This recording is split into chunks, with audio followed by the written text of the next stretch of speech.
A lot of pressure, man. Yeah, it is. Evil. Knievel. Not our real names. Nailed it.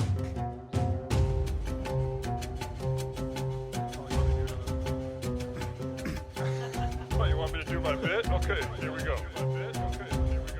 Who are those guys? You're gonna love it. It's just a little independent. That might have been too much, man. And here we are. And now I think we have a new pre-show, pre-game ritual. Yeah, thanks to you sending that meme. I'm glad that we're doing this show in ski masks. And we sound remarkably clearer because of it. But Well, we have a mouth hole. oh, gross. Don't ever do that again. Welcome to A Little Independent Podcast. The podcast. See, I have been thrown so askew, I can't even do the intro. Well, I'm going to try it again. Throw a little mouth in there. Yeah, Ryan can't handle it.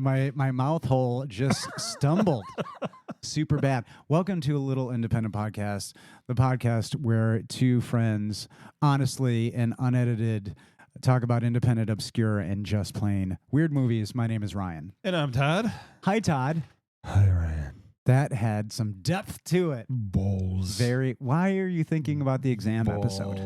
Because I love the way he says bowls. Bowls. You say it better than I do. Bowls. Bowls. Yeah, it's a very juicy way of saying the word. It's a British James Bond heavy-handed bowls. And I'm glad we didn't talk about, or at least go in too much depth about what that T-shirt for the episode would look like had we chosen the balls route. But we're not speaking about. I can't even use balls to segue into our movie. You're baiting me into saying, some risque things. I get what you're doing. Oh. I see what you're doing. Oh, you do it to me all the time. Setting a precedent on the show. You've never been naughty. I've never hook. That is true, Hook, Todd's line, kids. yeah. He's never said anything bad or lascivious or at all birth squirty. No, or Lipton iced tea bags. Never. I want to thank you for your choice of this movie. It's got several ties to our area, the area that we're living in. 51? No, Traverse City. Oh. The area that we're living in. Area 50. Are your headphones okay? Yeah. Okay. It was a tremendous joke. It was really. It was so good. If I was Jeff Bridges, I was Jeff Bridges, that was the wrong button. If I was Jeff Bridges in this movie, I would laugh you like bastard. Bag of marbles. At that joke. Bag of marbles mouth. We're gonna get into all of it and more with our mouth holes as we discuss. I got a mouth fetish tonight. What's going on? Todd's pick, Hell or High Water. Yeah, and that 2016 film. So my drive over here through the snowstorm. That's what I'm like. Hell or high water. We are doing this episode. Oh, that was well done. Yes. Yeah. They're laughing and they're laughing on the inside. I think a few are maybe stuck on mouth hole. But well, that's not a bad place to be stuck. As we do, I'm going to give you the IMDb film description, Todd Areno, and you tell me your thoughts just off the cuff. You ever say something and just say, I can't believe I just said that? Mostly. Yeah. Okay. All right. Here's the description. Toby is a divorced father who's trying to make a better life. His brother is an ex-con with a short temper and a loose trigger finger. Together, they plan a series of heists against the bank that's about to foreclose on their family ranch. And forgive me if I read it clunkily. No, that's the general gist. What do you think? So, I don't want to overjudge it, but it could have been more towards the bank and corruption aspect of it instead of like trying to make a better life. I don't know. Interesting. It set me sideways on that. Well, episode 2. This movie is season 2 is littered with fuck yous to the bank and to the system. So well, in that time frame, right? Exactly. Yeah. It is billed, and I'm not going off the main tag or not the main tags for it. I'm going on the official ones in the middle of the page, because I think the top is getting out of control. So it is billed as a crime, drama, thriller, Western. Yeah. 4 thumbs up. Yeah, that makes sense. It stars one of the great loves of my life. And this is in the IMDb listing. It's not on the poster or other. Chris Pine as Toby Howard. Todd, tell me about your natural and legitimate journey in meeting cinematically the best Chris Pine. Honestly, it's it's Bones and Spock and who's this kid playing Captain Kirk, because he's killing it. I think a lot of people did find him that way. Yeah. I mean, I feel like I should, but that's what comes to mind, because I remember thinking, like, he's doing them, but he's not doing them too much. Like, he's not overdoing it. And, and I just thought. You liked those movies, didn't you?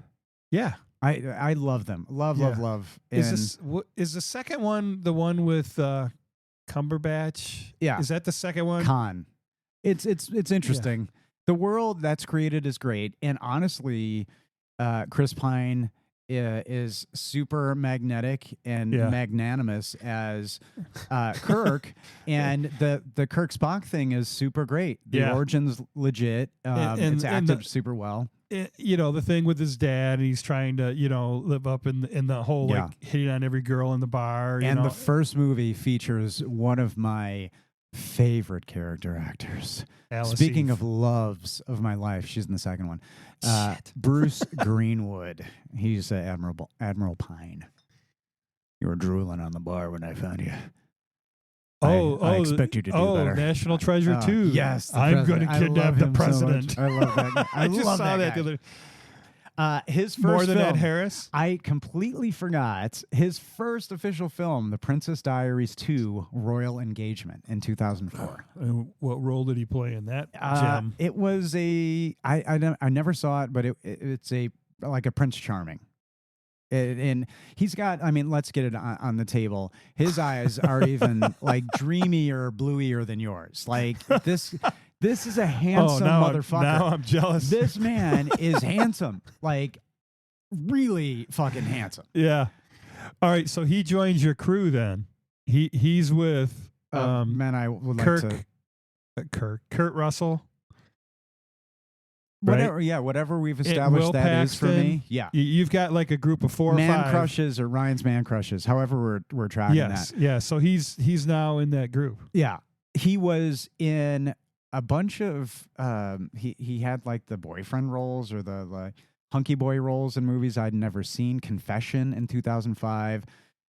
Just My Luck with Lindsay Lohan in 2006. What a perfect title. Now, I'm gonna brag just a tad in that I first saw him and I clocked him a little bit, but not as I should have, in a movie called Smokin' Aces. We've talked about this a lot. I love that movie, and he plays one of the crazy steampunk psychos. They don't really talk much. They're just bruising and cruising. Kind of like Bill Paxton in Terminator. Like, he's got this role, short role, but it's memorable, like that. Yeah. Like, and he's got this insane look on his face the whole time. And I think I may have seen him in Bottle Shock. Yeah, I've seen that. Ahead of Star Trek. Because that came out right after. But Star Trek was 2009. Oh. Have you seen This Means War with my other man crush, Tom Hardy? No. Give it a go. I know of it. It's a romantic comedy. It's supposed to be pretty damn funny. Give it a go. Yeah. And again, I'll give it a go. Tom Hardy just really struggle to be funny. I love him too. I was going to just hijack the podcast and talk about the movie Stretch alone. I have written a blog on Chris Pine's performance in the movie Stretch, so please watch Stretch. Chris Pine, next level genius, in my opinion. Well, I need to be on that list. I haven't seen it. I have to watch it. This makes me question our friendship. Yeah. It does. And we're going to have a critical moment here because I've been talking about this for so long. I have so much self-doubt that I've not sold you enough. Tell me a little bit about Stretch. Maybe I've seen it and I'm Patrick just not... Wilson. He is a limo driver and he owes the mob some money and he's just got to make money fast. and Chris Pine plays an eccentric client, and it's again one of the greatest cinematic performances ever, in my opinion. I got nothing. All right. Wonder Woman. That's a bit of a stretch. The best cinematic. I said it. Standing right by Yeah, it. well, I'm saying it's a bit of a stretch. Oh, Right sorry. by a flyby. It You was, some it bitch. was so wonderfully It was delivered, so buddy. subtle. Sorry, I thought you were saying. I had a moment. See, one beer is all it takes. Pull back that curtain. Yeah. Pull back the curtain. Ooh, here it comes, baby. And again, Chris Pine, Wonder Woman, and I think he's tremendous. I don't, love all those superhero movies lately. He's No.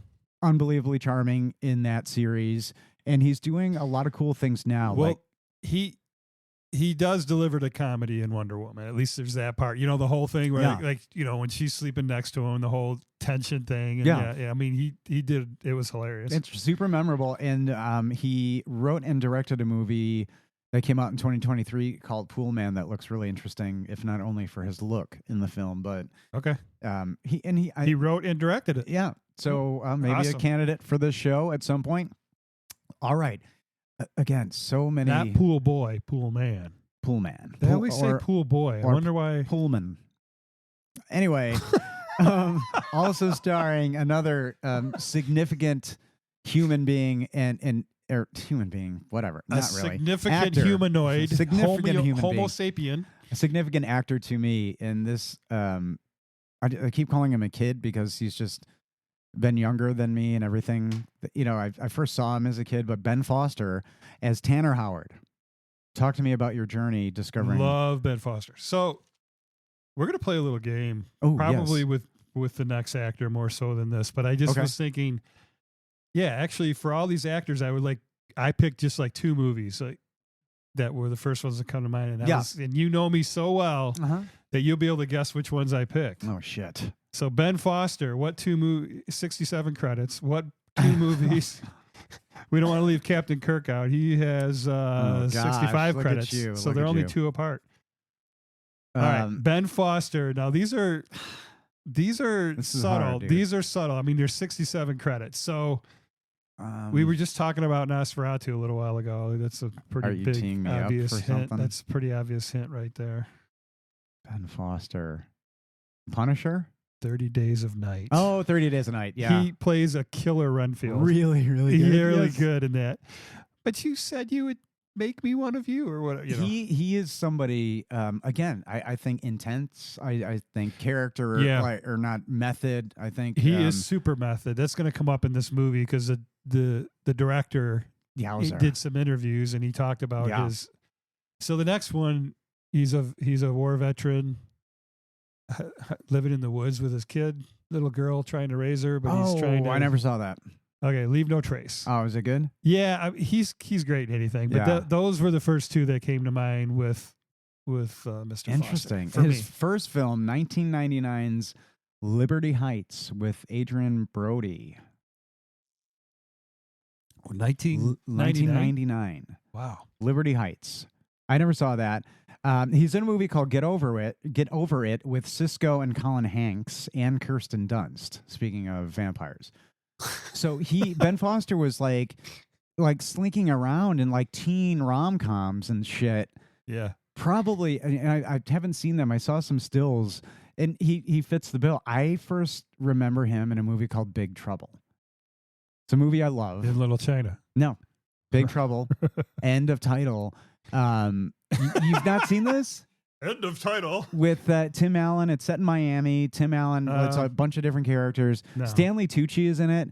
I'm Arthur Herc. I know the mayor. I love Stanley. It's an ensemble movie. And Ben Foster, he plays a teen, but again, he's really super memorable in it. Do you remember Hostage? That's another early one where I'm like, with Bruce Willis. Wow. We're I'm just tonight. really so Hostage. It's with Bruce Willis. Give me back my son. That's Mel Gibson. That's That's Ransom. I know. I was. What were you? Explain yourself. Go ahead. I'm gonna let you wiggle out of this one. That's what popped into my mind. That was fucking wild. But he's See like this a pile of money. he's I'm like- not going to give it to you. I'm going to give it to somebody to kill you. he's a super good psycho. He's in Pandorum, a movie that I love. I did So that's a scary fucking movie. really we scary. just We've need to talked let about it on people the know. show Yeah. before. Watch it. It's scary. Another movie that I was able to see thanks to the contact that I had in the Chicago Film Office when I was down there. I got to see a preview of Lone Survivor with some of the members of the crew and stuff. That was really wild, super intense. And I didn't know Ben Foster, the same year as this movie, he was in The Finest Hour, also with Chris Pine. And there's another one, I think, from 23, The Contractor. And it's really good. That movie, The Finest Hour, amazing story, true story. Anyway, super, super great. All right. I'll talk about those two hunky men forever. But next listed, is it Hunky Man? I didn't write anything down. I just was going to do this organically, but I'm thinking it's Jeff Bridges. Is the next one? Yeah. Yeah. Yeah. I didn't even write anything. I don't know. Oh. All What's right. his so, name? What's his so character name? this Howard? Marcus. Marcus Howard. Hamilton. Hamilton, that's Yeah. right. Hamilton. So knowing me as you do, my two Jeff Bridges movies should be I know the first one really easy. fucking obvious, but just take a deep breath, think of it for a minute, Yeah. and they'll both just, Well- you'll just, because I've talked about them at nauseum. King Kong and the Fabulous Baker Boys. You fucker know it. Yeah. You And nailed it. what's funny is you started to mouth the second movie before I said it. Oh, did I? Yeah. Was I giving you hit? Yeah. And no, I said King Kong, and then I was like, I knew what I was going to say. Yeah. But as I started, you went, so thank you. I No, don't know I why. didn't. You 100% did. I'm looking at you, and I'm not, that intoxicated. Well, then I'm so- not in control of my facilities. Well, what? Faculties. No. What My do mouth. you? There's the mouth again. So aside from the two that we've talked about ad nauseum, what do you think is the character he's going to be remembered for, if any? Like, is he going to be remembered for one, or just like? Oh my God, there's some. Well, the dude, of course. I think that may be it too. Yeah. I get it. That's got to be the one. Like at festivals It and should everything, be he Kevin gets Flynn asked the from most. Tron, and he should have to wear that tight outfit everywhere he goes. Well, to how every about con. True Grit? Or I know. he delivered. But he started that with, was it Buffalo Bill or Wild Bill? Yeah. He started that character back then. Well, the Western. we touched on it maybe before we rolled, but when did he start putting marbles in his mouth? And was it R.I.P.D.? I movie would that no I Wild. I think Wild Bill. He kind of had that going. Did Okay. Yeah, that With, older. he? Yeah. With what's her name? Ellen Barkin Yeah. was Calamity Jane. That is a really, really attractive lady. I mean, to this day. Yeah, she doesn't age, right? But like in prime, they're just like her looks so unique, but like sexy. You know what I mean? Like probably one of the sexiest looking She's a tigress. ladies from that time. Yeah, fierce. I agree with you. I think the dudes up there is high, a high role remembered. Literally, I Well, it's realize what I like just Jeff did. Daniels is, all those great roles he's done in Dumb and Dumber is forever going to Oh, be gosh, his. I hope not. For Yeah, his that's sake. what he gets asked the most. Is Yeah, yeah. But yeah. Well, I think the marbles are on maximum volume. It's maximum volume in this, I think. Honestly, it's wild when he like is drinking and it mixes mouth sounds with his marbles. It's a juicy movie thanks to Bridges. All right, next listed on IMDb, Gil Birmingham as Alberto Parker, his partner. Have you seen him in anything? So not too long ago, 2 months ago maybe, I watched the first 2 seasons of Yellowstone, and Oh, is he in it? he's in that, Yeah. and that's really it. Yeah, I can't think of anything else that I've seen him in. Well, it goes back a little while, and I'm going to mention something I don't normally mention on the show, but his first credit is as Muscle Man in the Diana Ross music video, Muscles. He was a bodybuilder, a weightlifter, and he got noticed.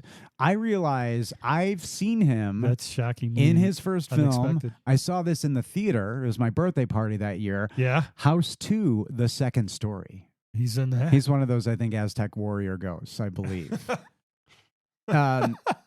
He's Oddly, I noted he's in a 1996 comedy with Jean Reno and Danny Trejo Well, called there's a combo. Les Jaguars.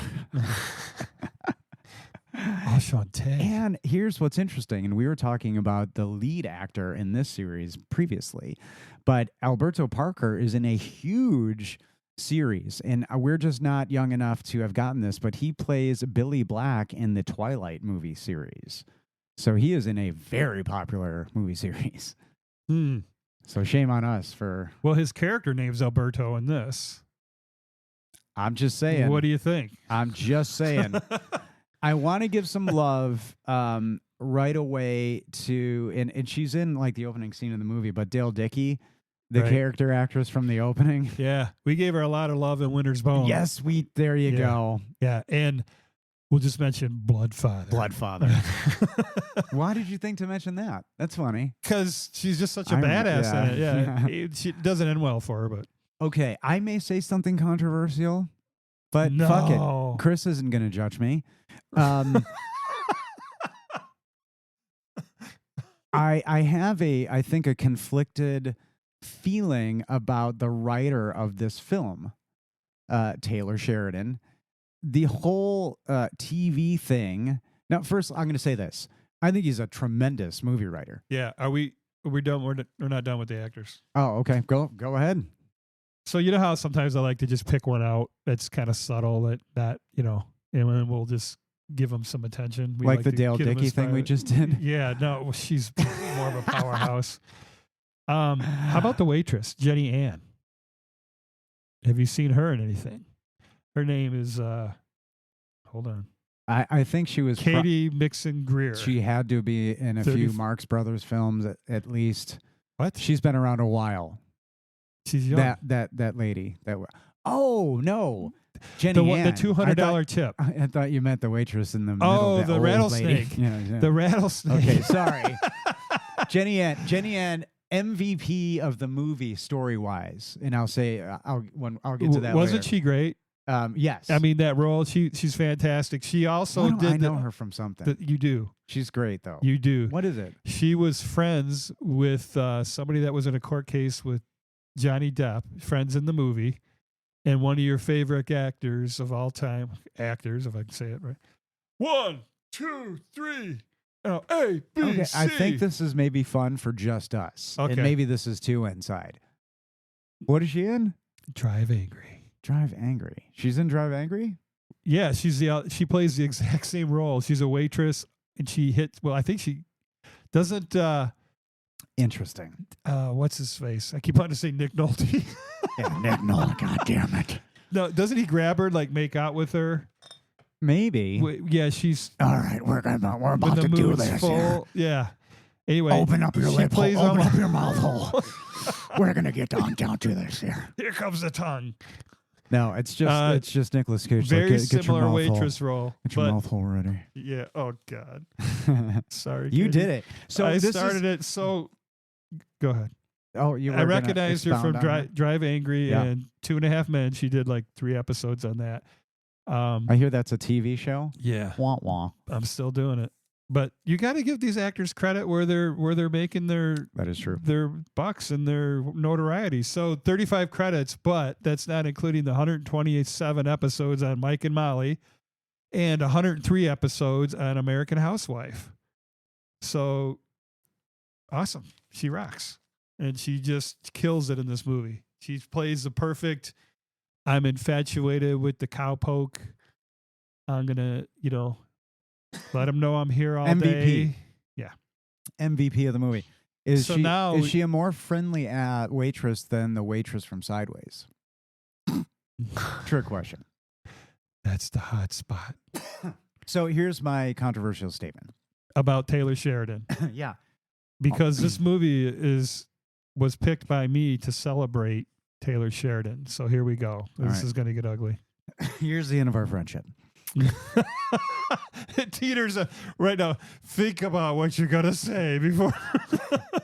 That's not really my style. This could be, you could just hear one of those buttons go and then everything goes to black. So, all this whole TV stuff, and I'll just get that cough out of the way. The TV stuff, like Yellowstone, and lowbrow or people are something. like, no. I just don't care. I've not watched any of it. There's like 9 million of them. Somebody's like, have you watched 1923? I'm like, just watch Harrison Ford just be grumpy. Okay. I don't give a fuck. I don't give a fuck about any of it at all. Right, but he does. That's cool. And he likes to put himself in his movies. You know, he's prominent in this. I love his line in this. But like all the TV, He's not prominent. He's on. It's his screen everywhere. time's like 15 seconds. and I'll dip into like news about this stuff. And whenever I hear like drama about Yellowstone and Kevin Costner this, and I see Taylor Sheridan on his like sprawling all the ranch girls with his, from my high school with his $1 billion, wanna be Beth. and I'm like, bleh, I could give a fuck about any of it. But we don't give a shit about TV, or at least one of us doesn't give a shit about TV on our movie podcast.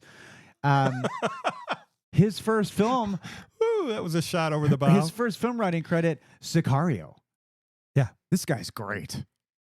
I mean, Well, his writing is so fucking So good. what was your point to all that banter about the movies, about the Keep- they're writing cable movies. series. Keep writing Keep movies writing and movies. not another spin-off of Yellowstone. This So Sicario.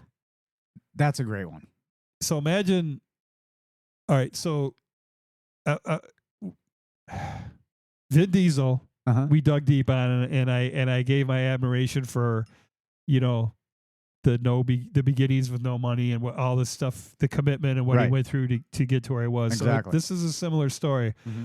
He was a nobody actor for 20 years and got a gig doing an acting coach, which was paying the bills for his little tiny apartment in LA with no air conditioning. And then his kids coming along, and he realized, and he like asked for a raise, and they said how he put it. I told him what I thought I was worth, and they didn't agree because he was like with a network being an acting coach for, you know, coaching the different Yeah. actors for their roles in the series. Why didn't he go stuntman?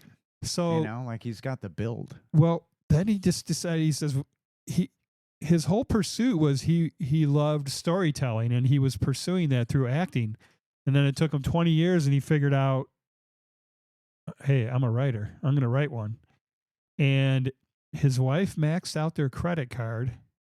They're in this little shit hotel above some business or whatever in LA with no air conditioning. So they're down and out, you know, they're as struggling as you can get. I feel like that is a prerequisite for success. Should we do this show in a rundown motel in LA? Should we? No air conditioning. Yeah. We should be We should do sweatier. it here with We no should heat. be less comfortable. Yeah, we are too comfortable. Should we take the masks off now? Okay. I'm going to take mine It's off. getting itchy. Yeah, all right. All right, you ready? Oh, wait. Thank you. Okay. Did you know that he acted in one episode of Walker, Texas Ranger? You know what I mean? Just Did he get kicked? soaking up the inspiration. Did he get kicked in the balls? Well, you know, he Balls. clearly has a skill and he has a lot of knowledge base. I don't know enough to know if that's true or not, but it feels that way because he wrote this. Wind River is another movie we talk about a lot. That's, I think, Well, that's his first directorial. great because of the writing. He wrote Sicario 2, Day of the Soldado. So again, bangers, all. And this one specifically, it's just the right combination of the look, the acting, the writing. Everything comes together. Yeah, it's beautifully. brilliant. And it's his second movie. He wrote it in 3 weeks because he knew the area. He used to live there, and he knew the time frame when when the banks were foreclosing and all that. So it was, you know, he's writing what he knew. And they shot the first script. They shot the first draft. Wow. They didn't rewrite it. I mean, his second script, and it got 4 Oscar nominations, including Best Screenplay. Yeah. I mean, it pays to be racist. That's the thing. You know what? At the Academy. That is fun just banter. All go cops ahead. do that. Come on. This is the most racist movie I've ever seen. It's fun banter. They're not just the two of them. Are you kidding me? This thing is so wonderfully racist. I can't. You have to either be really on board or totally upset the whole time. They were concerned about the towing of the line there and not going too far between, you know, the. I have my favorite racist quote in the movie. Do you have yours? I'll share mine when we get to that point. Directed by I didn't write one down. There's too many. and no offense, but directed by David Mackenzie. I'm guessing you don't know a lot about him, so I'm going to go right into. He's British. Is he? Yes. Interesting. And they wanted somebody that wasn't from here because they're too exposed to Westerns here. Yeah. And how they're made and You shot. know- They wanted somebody fresh from across, and they took the guy from across the pond. I'm going to throw a theory out to you. I did know he was. I thought he was maybe Irish. I had my notes. This guy must be Irish. Maybe. Because his first. I thought it was British. He's done 2 movies with Ewan McGregor. He did a movie called Asylum, which looks really good. That's kind of my takeaway for like the obscure movie to watch. Asylum with Natasha Richardson, rest in peace, and Ian McKellen. He's got some sci-fi chops. Okay, for those of you that are actor name, disabled like me, Natasha Richardson. She was Liam Neeson's wife who passed away. Oh, Yeah. I didn't know she was an actor. Yeah, she's great. But anyway, I'll go back to. Was that a skiing accident?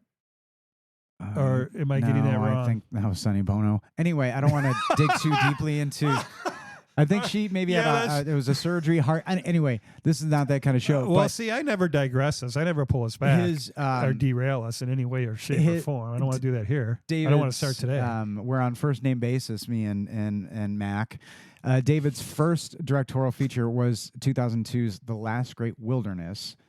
And so I have a theory. If you look on IMDb, he's got a movie coming up called Fuse with Aaron Taylor Johnson, who we know is tapped to be the next James Bond. So is this the next James Bond? Is that just like a code name for the next James Bond? A British Fuse. director with the new James Bond, queuing it up. I like it. I think you're. Let's go with that. I think you're onto something. This movie, 1 hour and 42 minutes. Ooh. 2016, rated R. Why is it rated R, Ryan? I don't know. I don't know either. Probably because There's not even a pair of boobs in it. Because there's some language. It's got to be. It's language. It's probably the and racy violence. banter between the two cops, maybe. And that. On the poster, there's a tagline, and I found another one. So there's 2 taglines, but I'll start with the one that's on the And poster. you found another one. Yeah. It was like laying on the floor Yeah, it was in the laundry. Yeah, it was on IMDb under the tagline with thing. the Kleenex. I don't know where those come from. So if anybody knows where those come from, please email us. All right. So the one on the poster, this is the tagline. Okay. Justice isn't a crime.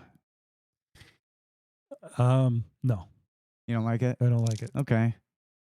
Do you have easy, quick alternative just in the moment? Yeah, can you do better? Let's hear it, mister.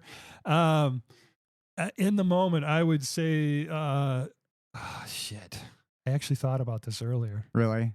All right. Yeah. I'm going to tell you the other one, and maybe this will allow you to think, and maybe might. Well, spur I'm just thinking something. about paying the banks back with their own money. Like, what would be a The cool irony little of that. slogan line? Yeah. Yeah. The second tagline, officially or otherwise, is "Blood always follows money." Not bad. Maybe not. Like blood, as in their brothers. And and then it follows money because of the. That's quite good. Okay. Quite good. Yeah. It's got bowls. Music, and this may be a theme in season 2, but another movie, and maybe it's just you providing these, but with sensational music. Like this movie. They call it like Comanche something or other. Comanche theme. Comanche. Well, you know who did the music, and it's tied to a previous episode. Actually, I don't. Who did the movie? Okay, remember the Wings of Desire episode? The German That awful masterpiece. band. That awful band that you hated, Nick Cave and the Bad Seeds. Anyway, he did the music for this, and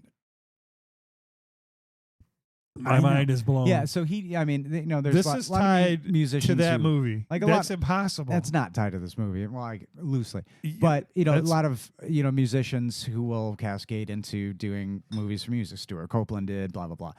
So the music is just a fucking standout. And Nick Cave, thank you for your work.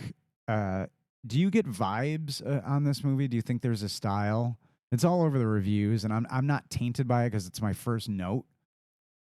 Style in the movie. Yeah, the movie right making? away a movie brand name popped to my mind. No. From Coen Brothers. Okay. Really? You didn't get that? No. Yeah. Speaking of Nicolas With Cage. the blue IROC, it's not an IROC Z, but the regular I wrote that Camaro, down. IROC or a Trans Am. I was like, it's the Camaro. I wrote Camaro. But shit, neither. God damn it. Well, IROC is like a souped up Camaro, but the bodies are exactly the same, if I remember right. From the 80s, right? I thought I wrote down like this could possibly derail us completely, but Trans Am, IROC Z, it's not a Trans Am. Camaro. It's Camaro. So 3 different. There's the bitchin' Camaro. There's the IROC, and what did that stand for? IROC. To people who fast as fuck. I don't. I don't know. I feel like there was an Italian slur back in the day. There was a Z28 at one point. Yeah, that had a fin. Well, fin anyway, on it. It wasn't like that I wrote style. it down and like, great. I'd take one of those right now for a fun little summer car. What the hell? Oh yeah, put the top down. What would it take? All of the signs. So it's very clear. Some of the signs are like, we get it. Banks are shitty. This time I was like, holy fuck, they're everywhere. Yeah. Foreclosed, getting foreclosed, bank, bank, bank. And I was like, oh my God. Well, it's like the 1930s, man. Yeah. And I noted, and this is just by merit of my living different places, one of the executive producers of this movie, Gigi Pritzker, of the Chicago Billionaires Pritzkers. Oh. JD and Company. I was like, fucking Chicago Billionaires. Gigi. Anyway, maybe that's an ignorant statement. I'm sure she does great things. So what was the budget for this movie? I did not find that. So one thing that Taylor said, we'll be at first name basis there, buddy. I watched one of his interviews. There's like a $12 million budget. Was he shirtless? And no, but I did ask. And he's like, most of it went to bridges. No shit. Well, what he says I think he said something like we shot the movie on 9 and the budget was 12. Like, whoa. Like a lion's share of the. Yeah, but every penny was worth it. He is magnificent. Okay, let's just magnificent. Who else would you have put in that role? I was just gonna say, what character actor? Bruce Greenwood. What great character actor could have come in? Nicolas Cage probably could have suited up and done this justice. So different. I don't know, maybe not. A ready to retire Texas Ranger. So that puts you at like 60 years old plus, maybe. Tommy Lee Jones isn't doing it cheap. That's for sure.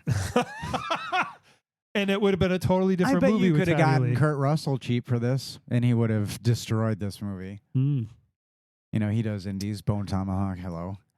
Yeah. Again, write in. Got who, me thinking, like, if you get pinched on the budget, what great character actor that I'm shamefully not thinking of could have done this one justice?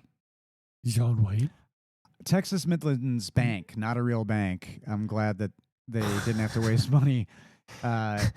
Or maybe they could have, but the 66 Hotel is a real place, yeah. One of the bits of imagery early that I noticed I thought was cool were the 3 crosses on the wall. Yeah, because it jumps out at you when he comes back to do the interview, too. You're like, oh, he's definitely at that same place. Well, but I think it's a great method of distraction because along with the Coen brothers, I think that the opening of this film is brilliant because it starts with this robbery and it feels like a De Palma film. Yeah. You're like, and now we're going to join this robbery already in progress. You're like, all right. And then it goes to comedy. Is that an exciting incident? What do you feel about the comedy in the opening? The stupid part? You're stupid. I mean, it's... I was scared. I mean, it's conflicting. Foster's eyes. You're fucking afraid. He's going to shoot her, and his brother was afraid he was going to shoot him. We should just make Sweet Love right now because we are so synergized. Add this table. I noted Let's not wreck the board though. We swipe all the stuff off. Both of them. You would go too far, Dr. Jones. I don't know what that was, but the idea. It was funny. That's what it was. That I wrote both of their eyes. Chris Pine, it's already given. But for some reason, Ben Foster, like you could just see them both. Like, fucking scary. A credit to Ben Foster's maniac eyes, I guess. Yeah. Well, compete with the whole method actor thing. Like the scene coming up where he says, "Who the hell gets drunk off a beer?" He was wasted during that whole scene. No shit. Yeah. And he kept going. Taylor Sheridan kept saying, "All I'll say is he is method, man. He is fucking scary method." I feel like he put on weight. Like I feel like he was bloated, and not in a bad way. He became that ex-con, man. Like his face looks puffy, like red with his anger and his hate and everything. He looked bad. You know what I mean? He looked so intense. His eyes were a little bloodshot. Yeah, bloodshot. He looked bad. And he was literally drunk in that No scene. shit. Yeah. He said he was plowed. Yeah. I love that guy. He was in character the whole time. And so our wonderful character actor Dale Dickey, she's like, like, is this your first time? Or y'all new at this? I'm guessing. Or what is her line? Yeah. And when they have to wait for Clausen, the only crime you only be a crime of being stupid at this point. That's and right. that's when he loses his shit. Call me stupid again. It's really and well then his done. brother's like, "Look at me, ma'am. Look at me," like because he knows he's about to lose his shit. Your boy Taylor puts a lot of tension in the air, really well. And not to say that it's not directed well, but it's just the writing is super smooth. Yeah, and the performances though, fucking A. Well, I love the story of the true story of what happened. I mean, literally, if you just kind of, nothing's black and white, but if you just want to say, oh, it took him 20 years to figure out that writing was what he was supposed to do. Yeah. And then he writes fucking Sicario, Hell and High Water, and Wind River, and Sicario 2, and you're just like, yeah. How did you not know that you were this fucking great writer? Hey, I'm just glad he got there. Yeah. When they have to wait for Clausen, now I'm very conflicted in this movie. I have personal feelings about Texas. We could do without it, but West Texas. It's like everybody's armed, everybody's kind. Everybody's armed, everybody's kind. Because one of my laughs was when Clausen comes in. What do you mean everybody's kind? Everybody's polite, maybe? Well, what Clausen comes in, sees them both with the masks, and he goes, "Good morning." Yeah. And with the guns pointed at his head. I know. Yeah. It's super funny.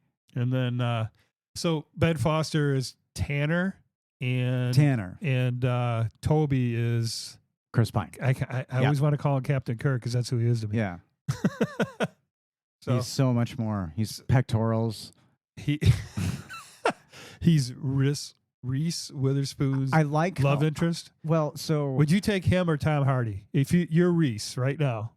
Oh, it would have to. Tom Hardy's not gentle, so I'm going to go with Chris Pine.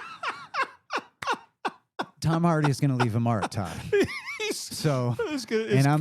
not. Would you not say tough. it's going to be bloody? I'm not tough. Yeah, it's going to be bloody. Have you seen Bronson? Oh my god. Oh my god. Yeah. Man. Anyway, how about The Revenant? I love how they go into another robbery. So this movie, it's I think it's paced well. It did feel a little long this time, but it's paced. I think it's paced well. But I like how they go into the second robbery.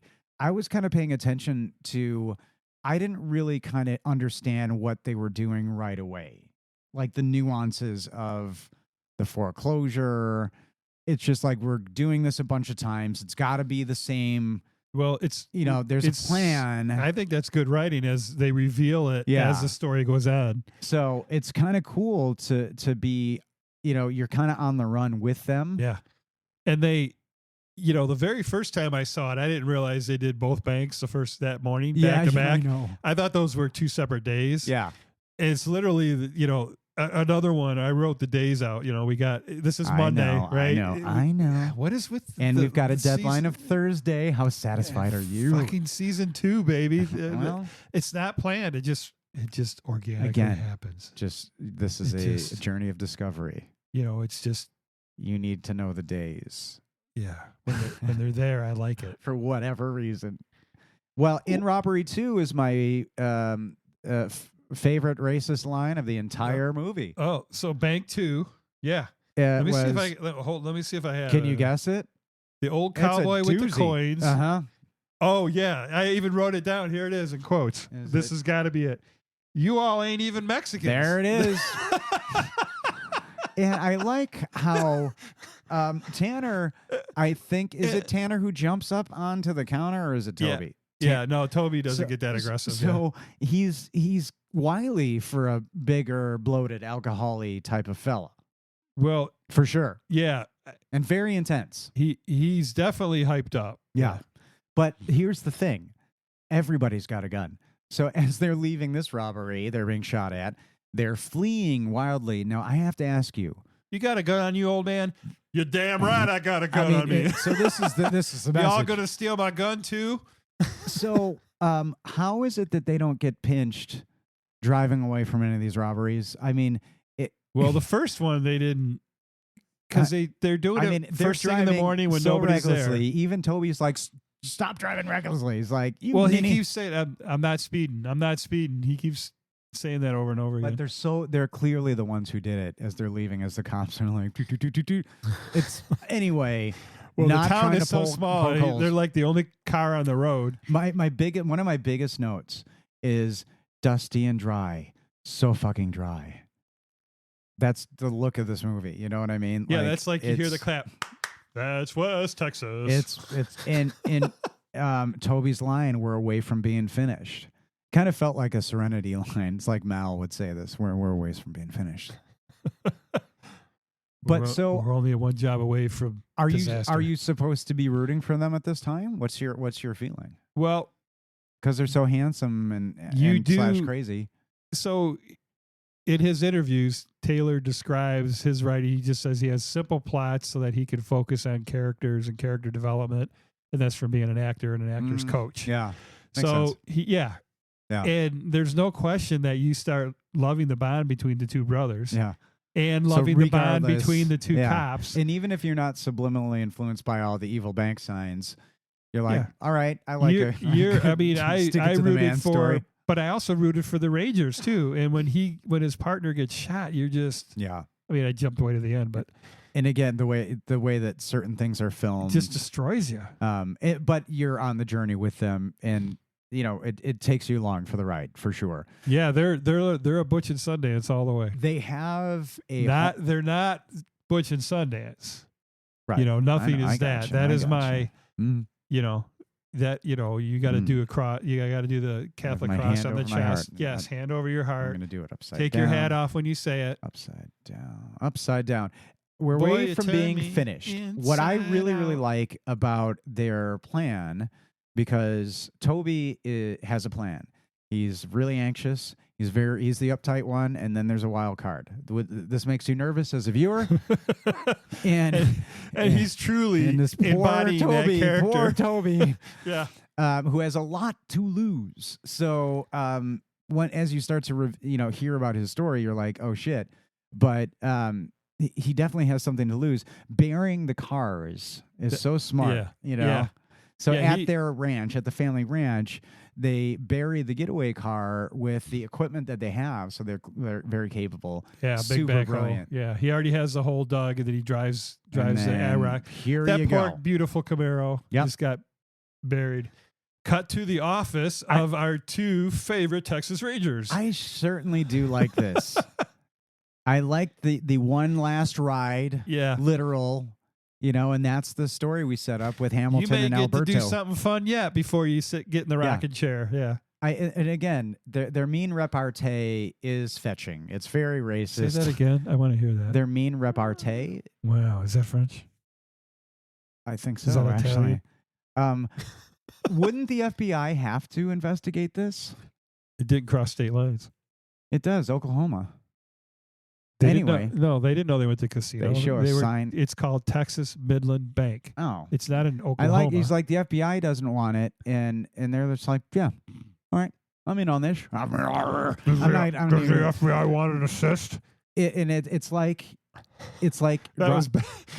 We love the guy, and here we're mocking him. That was a beautiful, beautiful rendition.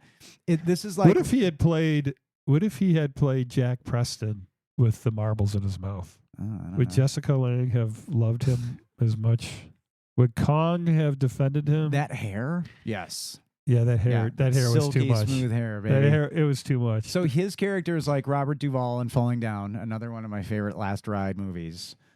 Defense, one more ride. And I like how Alberto's trying to temper his excitement by saying, like, why don't you just let Alzheimer's run its course? Yeah. So it's back and forth, definitely. Well, it's more one-sided though with the race. I mean, he doesn't have any race comments. So they're set. Other than your people stole it, Yeah, they're set on the trail now. We're back. We start to see the homestead. They're set on the trail. Is this where Foster is drunk when they're at the homestead and kind of talking about the last? So we're kind of catching people up. So they're brothers. They had an abusive dad. Tanner kills the father, goes to prison for it. Yeah. Toby had to raise mom. So but how about his emotion when he's in his mom's room? Well, Ben Foster. It's a startling. I mean, he is like, and then he just goes through all these emotions. Was she in the bed long? Did she suffer? And then he's like, "Fuck it, she never liked me anyway." Well, and then they're out, and then he asks if was I in the will, and he's like, "No, yeah, just the grandkids." No, it all went to Tanner. I mean, I'm sorry, Toby. I thought it all went to Toby's kids. No, but Toby's leaving it to his kids. Oh, I thought he specified it. No, he says everything went to me, but I'm leaving it to the kids. Yeah. And it's a bed. It's a sick bed. Clearly, it's not, it wasn't pleasant. No, it was 3 months of hospice. Yeah, clearly. And really, really hard. The IV tower was still there. But enough to nothing was moved. Spur you on to rob a couple of motherfucking banks. And I don't think that was where he had the beer. I didn't mark it that was that scene. Chris Pine has an ex. There's child support that he's still having to pay. And so we're not to the ex's house yet, but before I forget to say it, wardrobe design and makeup, just picture the first time you see the ex when he, it's coming up here when he's at her house, and then picture when you see her again at the end when she comes up and says, "What's going on here?" She's got, makeup on, cleaner clothes, but not overdone. But because now they have money. Yeah, it's done well. It was subtle, but classy. it was very. Yeah, whoever did all that, we should name them out. I just wanted to comment on that. Do you, in your job at your fancy resort, do you ever have to deal with tweakers? What's the problem with tweakers? They don't sleep. They just tweak.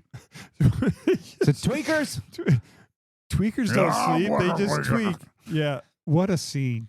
Well, How about that lime green fucking, was that a Charger or something? Yeah. Whatever that was. Wait, what? The car. That lime green, the tweakers car. Oh, no. You know what? Jesus, that color. You're jumping way ahead. This is weird. Do you want to jump there? I thought that's where you were, the gas station. Well, so they're investigating the first robbery, and they're suspecting it was tweakers, and he said no. I love how there's no cameras, and what they specify is 7,000 has been taken in 10s and 20s, and the loose bills, no bundle. Yeah, because that's got he what do you call it, the color pack, what it blows up. Yeah. And I know, I love how Bridges' character Hamilton, he knows it. He knows the plan. He knows what's what. He's interviewing the first lady, and I love how he says, that just trying to get the deets. And he says, "What color were they?" And she said, "Their skin or their souls." And that's your girl. I mean, it was a really great. Well, let's leave their souls out of it for now.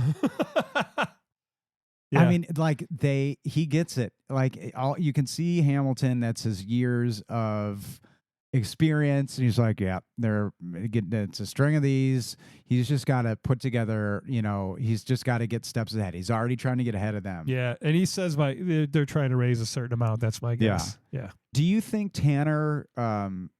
Do you think they both expect to get away with this? Do you think they No, because there's that scene where Tanner says, I have never seen anybody get away with anything. Have you? And then there's a pause, and they're like, no. So that's queuing you up for... Does Toby say, "You talk like we're not going to get away with it"? Yeah.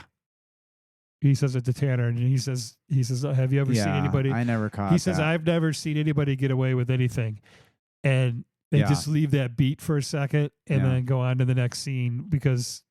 Toby's like, "Oh yeah," he doesn't comment because he knows. That makes sense. Yeah, but he just wants to get that loan paid off, Well, and then get the land to his kids because they're going to pull $40,000 a month out of it in oil. Yeah. do they know that at this point? That's going to be revealed coming. Yeah. I did the magic. Oh, yeah, ball that's there. right. That's right. I have it right here in my pocket. Yeah. Well, you're It's definitely next to my in Fuego, bowls. where the okay. Well, you talked about the waitress, the diner. Jenny Ann. When she's hitting on Tanner, what is it about like sad, handsome men? Maybe that's the key. Is it working for you? I wash my hair. I wash my hair more than. No, it's not. But that's not my technique. Man, that was a slap across the face with a white glove, buddy. And I'm sorry, that was terrible. But like, they do look like they smell, and nobody His hair looks is like dirty. Yeah, and I wouldn't go into a restaurant with hair like that. I bet. But I'm not Chris Pine Categorically, he is the handsomest man to have walked in that diner in probably 3 years, because everybody else looked like hog shit. And she with offers him a job on. as a cook. She really wanted to. She's like, to "What do get you with do? him. Yeah, anything to get him Yeah. in the building." Yeah, So why does he leave her the large tip? because she's down and out, and he feels bad for her. Yeah, And she's such a nice lady, and she is for a server in a local diner. Yeah. Who sees the same people every fucking day. She has got that blouse unbuttoned. It's way down there. Too It's much. way down there. Way too much. Well, I mean, who she was expecting him to walk in? The cowpoke of her dreams? She's expecting anybody to walk in to take her away from that Yeah. place. Had he said, "We're gonna rob," wait a second, wait, just work with me here. Wait. Had he said, "Listen, those can be an asset to us. We're robbing some banks. Do you want in?" She'd be like, "Hell yeah!" Oh, it would have been Bonnie and If Claudette. her rent yeah. is $400 a month, she's set for life. It's great. And how do you know that exactly? So, but she needs to get a breast reduction immediately. Then that Bite your tongue. because she well, I mean, Bite your tongue, man. she's easily identifiable. That's the problem. Oh, Anyway, put on a blonde wig. She's Dolly Parton. I don't love this. He leaves her a $200 tip in a moment of seriousness. When somebody needs, let me get ready. When somebody needs every dollar, like every dollar counts to him. No, they're gonna keep robbing banks. Yeah, they. Oh, interesting. I was trying to give him a little more humanity than when Tanner leaves the first time. Because he's got a shit like an old goat. I almost think I How almost about that remember. line? He looks out the window and he sees the bank across the street, and he just said, Yeah. he was just saying he doesn't have money to pay Debbie, his ex. Yeah. Toby does, and then Tanner looks out the window and he sees the other bank. Yeah. And then he just goes, and it's real subtle. It's like really quick. And then he's like, I got a shit like an old goat. And he goes and robs that other bank. so but they nervous. did set all that up. Well, Yeah. they do. Oh, that poor clerk in the other bank. It's The young girl. It's rough. Oh. But when he comes out and he's got like money coming out of his shirt, Yeah. start the car. But then right away, Chris Pine is furious. This is not part of the plan. But he doesn't. Are you trying to get us killed? Tanner does not care. And I don't know. Yeah. Whew. No, he's That's going to brothers. either end up dead or back in jail. He knows that. Yeah. Yeah. And and as you kind of cut back to the pursuit, I like some of the discussion of Hamilton trying to get into their heads. And again, he seems to know a lot about these guys. Can we use Marcus? Because when you say Hamilton, I go right to Fast Times at Ridgemont High. Marcus? All Who's right. Marcus? Anyway. Hamilton. Marcus Hamilton. Marcus Hamilton. He is Sheriff. the marble mouth extraordinaire Jack Preston from King Kong. He's in their heads. He's like, he knows they're going to want a gunfight, and he knows he's going into something. He should have brought his oxygen tank, to be honest. But do you want to comment on your boy's, debut, not debut, but your boy Taylor Sheridan's cameo in the movie? What'd you think of it? It was Because perfectly the well, marshal's truck, perfectly well sufficient. he's driving some cattle away from a fire. Yeah. And I do it was his line. He obviously wrote it, but I did love the line. And I wonder why my kids don't want to do this shit for a living. Great. You know? Great That was a line. great line. Yeah. I like how our heroes have a safe camper. So they've got the homestead and they have a safe, I don't mean safe house, I mean safe camper.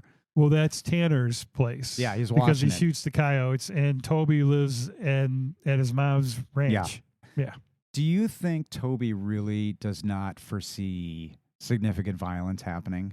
Yes. Because when Tanner puts the rifles in the car, it's so foreshadowing. Yeah. You're like, and okay. he's like, "What do you don't need that. What do you need Ranger, that for?" what- That's Yeah, he's oh. like, you're like, okay, insurance. They're going to be in my car, not yours. Yeah. that's Yeah. sad. Now, Well, as we find out in the end, Tanner doesn't.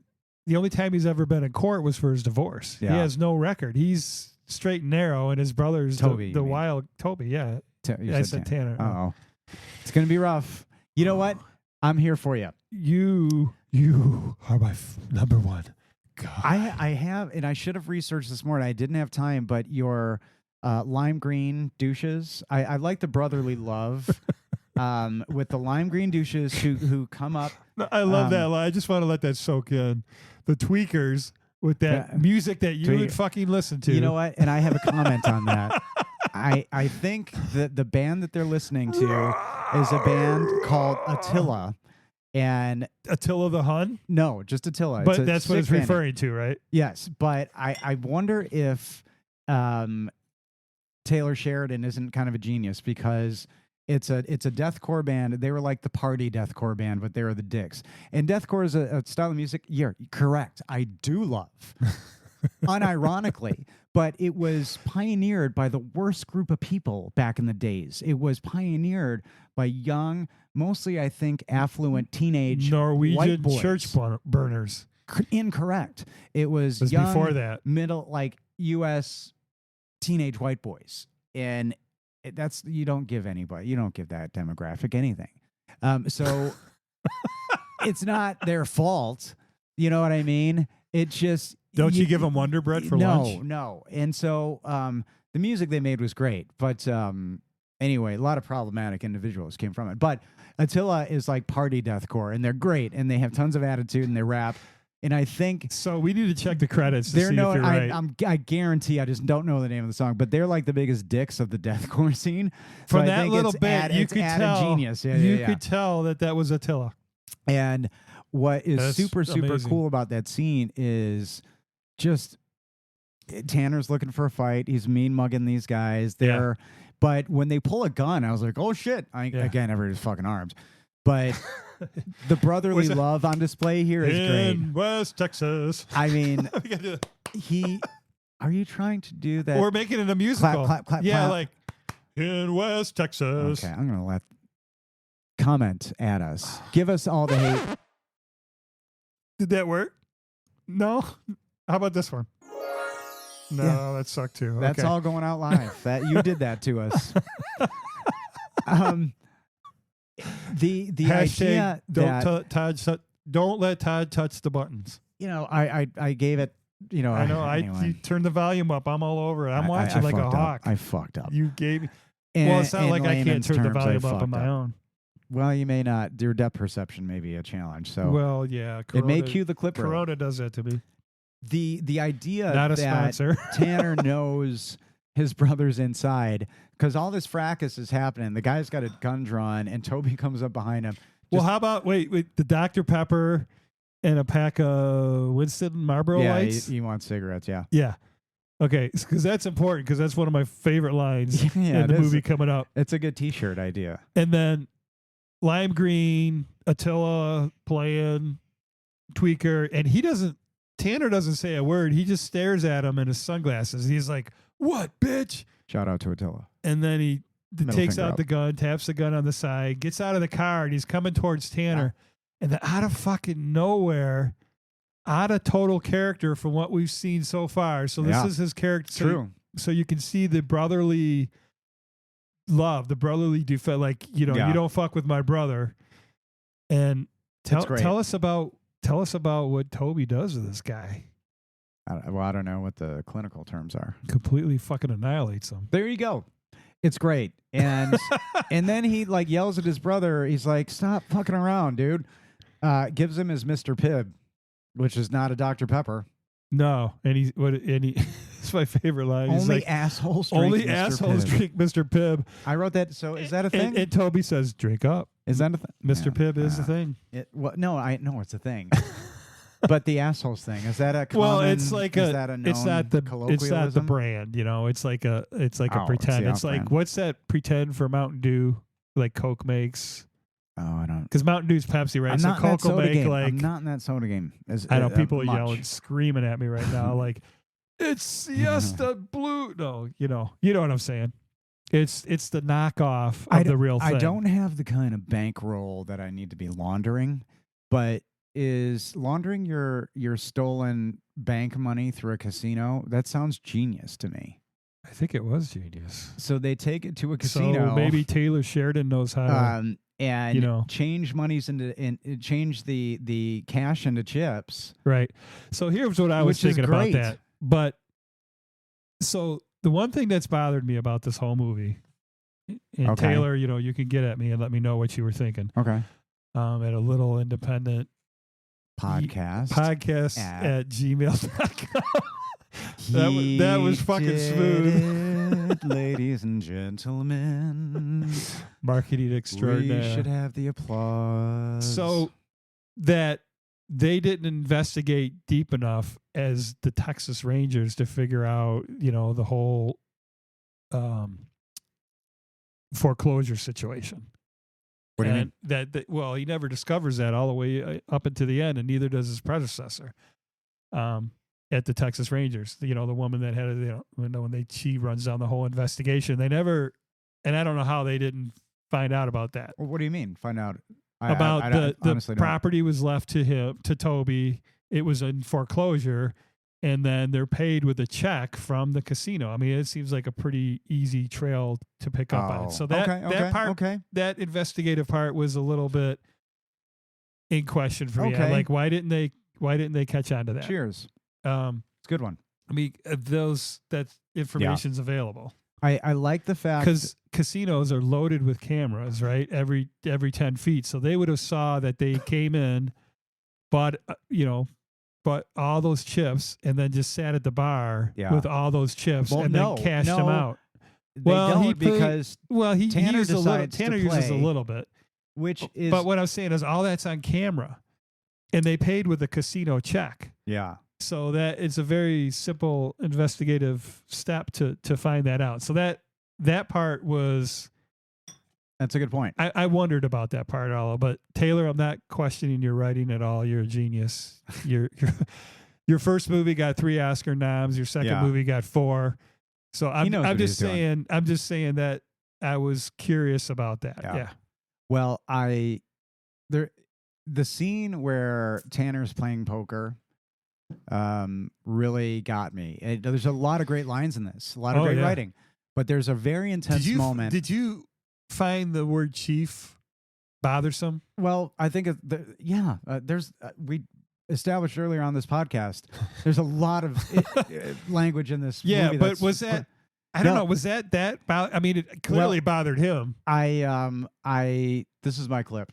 So that scene. And now this is another clip. Forgive me that I think has a little dead air in it, but for the ASMR fans, you're going to hear like blatant casino things. But this is Tanner playing poker. There are various people at the table, but somebody is kind of stepping up to him. All right. And here we go. Go get it. A little bit of that music. Check. Don't chase me, Chief. There it is.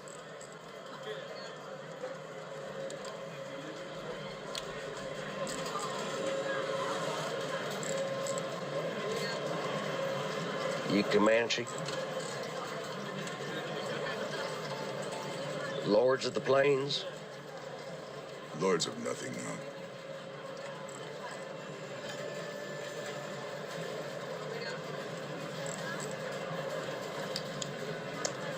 I call. Show your cards, gentlemen.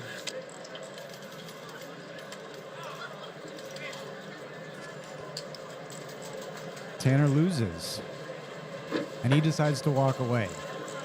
He tries to. You know what Comanche means?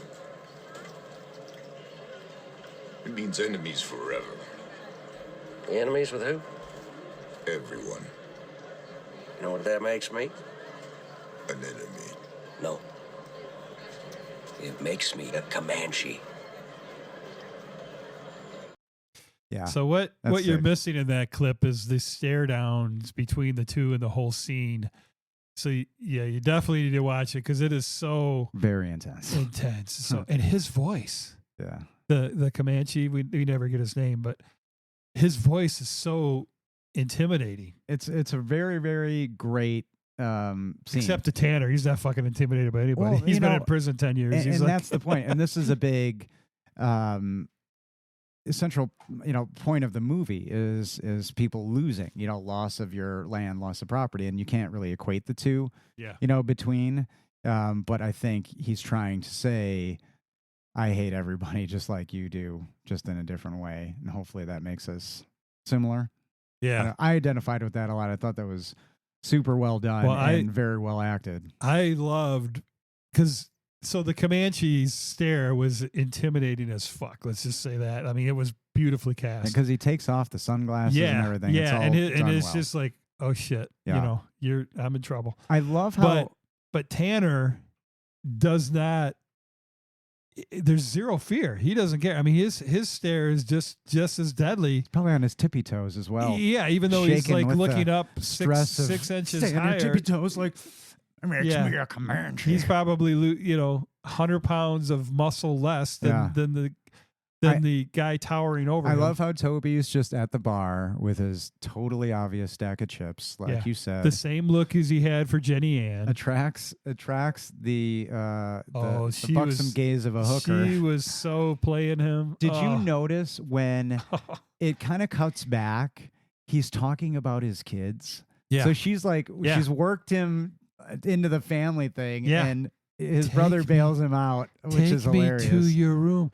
And everything Tanner said was spot on. Yeah. He's like, were you going to call your pimp and roll him? Were you going to drug him? You going to Yeah. do this? You going to do that? What? And then the scene, what he does after that is just, oh my God. Yeah. I mean, that was, It's rough.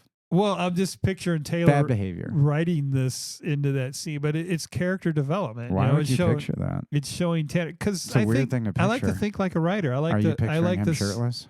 stop it. Yes, I you are. like to see the screenplay when I'm watching the movie, and you like to just make it dirty. You just want to make it dirty. You want to see Don Johnson. Why is it Why that is- that why Marcus not? Hamilton cannot sleep in a goddamn bed? Jeff Bridges, is this a Yeah. character choice? or indoors? This Right? guy, It's what always is- outside. He's loitering around It's this like- town. That's West Texas. We're gonna have to talk about why this is wrong on so many It's- levels. But We're gonna make it a musical. nope. So he loiters in Alberto's room, just like drinking, Oh, yeah. loudly And drinking, the slurping his beer. The And fucking preacher on the TV. I can't deal with Oh this. God, not this. Yeah, he's just shitting on and good for you, shitting on those Yeah. shitty televangelists. Yeah. And Alberto just God says he doesn't likes talk it. to this man any more Yeah. than he talks to my dog. And he's like, That get out was of my the worst. fucking room. We- And he goes to a goddamn chair outside, puts a blanket over himself, and falls asleep. A man that age would hurt so yeah. bad. Oh, yeah. He couldn't walk for days. Well, I think he does it every night. I love how you took that whole scene and condensed it into get out of my fucking room, We have to. because that was the implication, but there was a lot of that Do you leading think up to that. the boys have an ally in this? I'm always fascinated by the money guy. So Oh, their lawyer? who is that? Who it is? It's Yeah. like the executor. Is that their mom's lawyer? Their executor? Like, you know what I mean? Well, it's Toby's lawyer now. I mean, it could have been his Yeah. mom before that even, but Because in the very end, when Toby gives that same card to the guy to fax it to him, Yeah. he says, "Oh, an attorney." Yeah. So, and then you look at the law books behind him in the office. And to your point, they at the casino they cashed back in their chips and they wanted to check to Texas Midlands Bank in Yeah. the name of Texas. So this lawyer is on board. I like this guy. I don't Yeah. know. I got Wasn't that a everybody beautiful was line? so He said, sad. He was just at least happy Yeah. and positive. well, I know, and Tanner's being the ever objective or thinking there's a scam, and he's like, He's "How much prickly. money you making?" He's prickly. And then he's like, "Not as much as I'm risking." And then he's Yeah. like, "Why are you doing it?" And then he just delivers that beautiful speech about stealing the money and paying them back with Yeah. their own, Which is the with idea. their own money. So they're Yeah. paying back a lien. For those of you who really may care, I'm going to try to say this wrong. They're paying back a lien, $32,000, $11,000 in back taxes, which they make a big deal at the bank about. It's Which so a total of 43. So I don't know if that math is right. That's what and they maybe- got to see out 32 and And the 11. deadline is Thursday to pay the bank, or foreclosure will happen. They lose their property. Because they have the right to foreclose first thing Friday morning, and he says Yeah. those some bitches will be right out there because all the oil. That place is worth a shit ton. So this is the idea. I thought that was, And I love the that reverse was- mortgage stuff. I thought nobody knew about the oil. I didn't think anybody knew.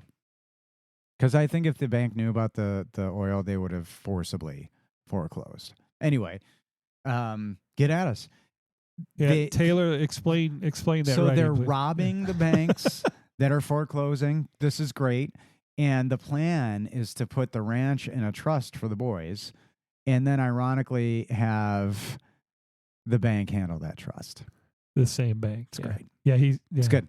He tells them to do that, Yeah. which he does do in the end. And And they, Which so- really fucks up Jeff Bridges in the end. And he's like, Midlands were managing the Yeah, trust. Well, I got well, to say it with the marbles. But he would have to understand the wonderful irony, that last "fuck you."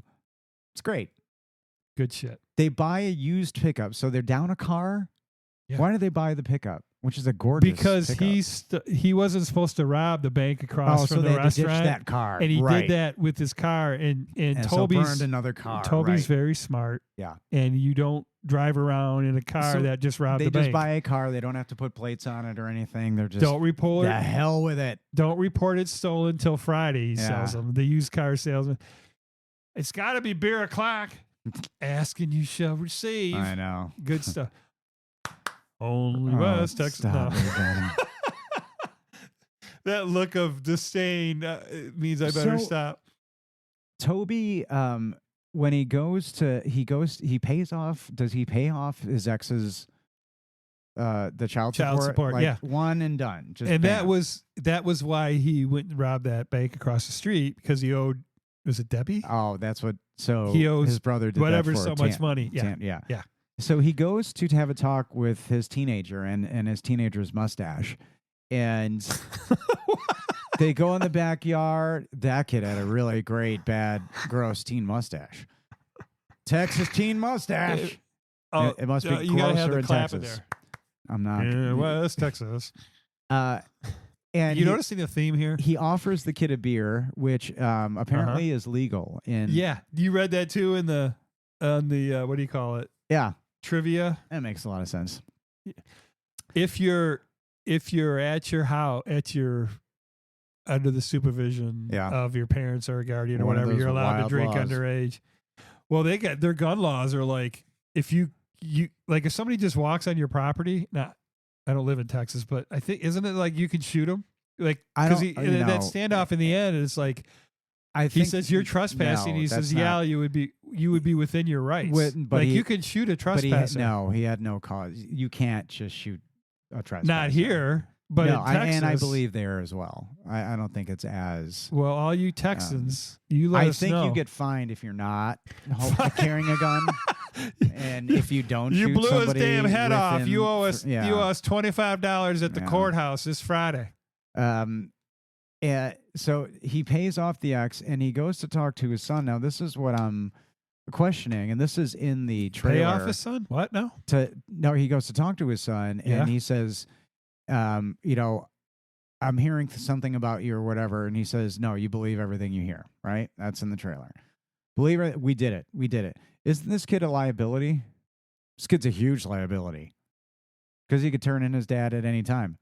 So even with all the money, that kid, after all is said and done, be like, Dad, I need some of that No, money. he says to him, "You're going to hear a lot of stuff about your uncle and me." yeah. He says, "Well, I won't believe it." And he he says, said, "You're "You believe gonna it. hear." You Not believe yet. it. You believe it. And he says, "You believe it." So He says, that "I means did it." I He says, robbed "I all did of- every bit of it." He- So no, there's no lie. He doesn't have to worry about it. He doesn't even know that he's kid, robbing banks his yet. kid can turn him in at any time. No. Listen to the language. It's future tense. He tells him, "You're gonna hear some stuff about your uncle and me." Yeah. And he says, "Well, I won't believe it." He says, "You believe it. I did every bit of it." So in the future, he hears that But his they're uncle not robbed a bank with somebody. They're not suspects yet, and he didn't say anything about robbing banks. Again, in the future, when this kid puts it together that his dad robbed those banks, he can turn him in at any time. No, it's better be past Friday. Well past Friday when that happens, or Thursday, because Thursday is when they pay everything off. No worries at all. He's doing it all for his kid anyway. When does the uncle die? When does his uncle get shot in the head, murdered? Thursday. After fleeing his bank robbery. Wednesday afternoon. So this young nephew hears that his uncle, his father's best friend, was just shot in the head after having robbed 9 banks or whatever. They just miraculously paid off their bank. And he doesn't put it together. But the Texas, as I said earlier, the Texas never investigated who the check was from. So, their investigation You're saying stops the there. son has not put it together that his dad robbed those banks. No, I'm saying the Rangers didn't investigate the check. About that. That's not what I said. I said, why, for God's sakes, did they at the payoff Why don't check? you get this, that the son is a liability to his father? Because he's doing it all for his son. He doesn't. I get it, but the kid, as a brat, one day is like, Dad, I want a Ferrari. You're making it sound like he should off his son because he's a liability. Dad, I want a Ferrari. And he's like, no. And he's like, Dad, I want a Ferrari. 911. Okay, so the property is all in his name. He's getting all the money. Dad doesn't have any money. There's no blackmail of Dad there because he already has all the money. I know you didn't yes and me. That was a long journey for us to not have improvised on that joke. How about that? I saw something. I fought you all the way, and I'll still fight. 30 minutes to do that useless shit. 37.7 minutes. What I think is interesting is that Jeff Bridges is like, yeah, we're just going to stay here. I know what you're doing. He goes to. You're trying to drag out your retirement. He goes to the steakhouse. He's yelled at by this old lady with the weirdest arms I've ever seen. The rattlesnake. And he's like, yeah, they're going to do it here. Did you love that scene? What don't you want? I don't like the idea of having to eat that meal. No, I loved it. I just thought it was fucking brilliant. There's nobody else in this restaurant. Yeah, they're the only 2 people that are probably going to come in there all fucking day because this town has nothing. There's nothing there. And she is just mean as a rattlesnake. Alberta was like, I just like an egg white omelet and some asshole from New York ordered a trout back in 1987. We strung them up. We don't serve no goddamn trout. It's T-bone steak. It seems charming. Baked potato. If green beans keep and eating corn it. on the cob. Keep eating it. Skip the green beans. Hit your hearts, all you people in Texas. Keep eating that steak. Keep going. It's Texas. Do you think there should have been a montage of the brothers like trying other things and failing ways to raise the money, like a lemonade stand or like a Lululemon or franchise? Maybe trying on each other's clothes, trying on other to raise money instead of robbing the bank. What else did they try? Did they try to like? It's Monday. You've got to have it paid off before closing on Thursday blood or night. Semen? Like how much can they make at the wax shop? I can't think of any other way. Nothing. So there's a time crunch. Yeah, which is again good writing. I've brought up many a times in our. If we episodes. were to rob a bank, you and I, yeah. We got the ski mask already. We're halfway there. The thing is, the morning of I don't have a gun. The final bank day, I'm fascinated by this. Like it's the morning you're going to rob these banks. There's a big padlock on it. Tanner knows he's going to die. By the way, the way Tanner wakes up, like he's on the couch because maybe that was prison wake up, and he freaks out. Yeah, because he thought somebody was trying to tap his ass in prison. Wild, great acting, great writing. He's so violent. Yeah. And then he's like, you want a little nice breakfast? How else would somebody 10 years in prison, right? Yeah. Just good character rating. So could you eat, just a nice breakfast before you do this? I don't know. I don't know if I'd have the constitution to keep eggs down. Well, they've already done how many banks? I'd shit a few times during. I would just have to be the shit bandit. I would just be shitting nonstop due to anxiety. I'd do it, and nobody would want to catch me. I'd just, this is a robbery. It's the diarrhea bandit. Yeah, it'd be great. And I don't think Jeff Bridges' character showered this whole time at all. He slept outside. He's a menace to Nor this did town. he change his clothes. He's loitering. He has the same underwear on as he did Monday morning. He's loitering on Thursday in this night. town. Yeah. And Nasty. he's got there's a couple of choices though that the two have to make on timing, because they go to the one that they're supposed to and it's locked. And this is where So fate intervenes. They're gonna rob 2 banks that morning. It's part of the plan. To finish it off. The plan. Yeah. And I feel like and Tanner was right though. So the first bank's got a padlock on it. They're headed to the second bank, and Tanner runs them off the road and says, "We got to hit post. Post is too big." He says, "We ain't gonna get enough from just this one other bank. There's only one teller. We got to hit post. And if we don't leave right now, we won't get there till lunchtime. You want to rob a bank?" And then they get there. And how busy is this place? big town. I mean, and that's There's good. 30 people in there. The filmmaking is good because you notice Yeah. it's busy. You're like, oh Yeah, the whole shit. town's busy. It's Like, not. Yeah. Those first few now, I'm like, I could probably rob that town. Like, get away with a few. You Yeah, know, they got the. with some fancy words, and the right weaponry, I'm sure.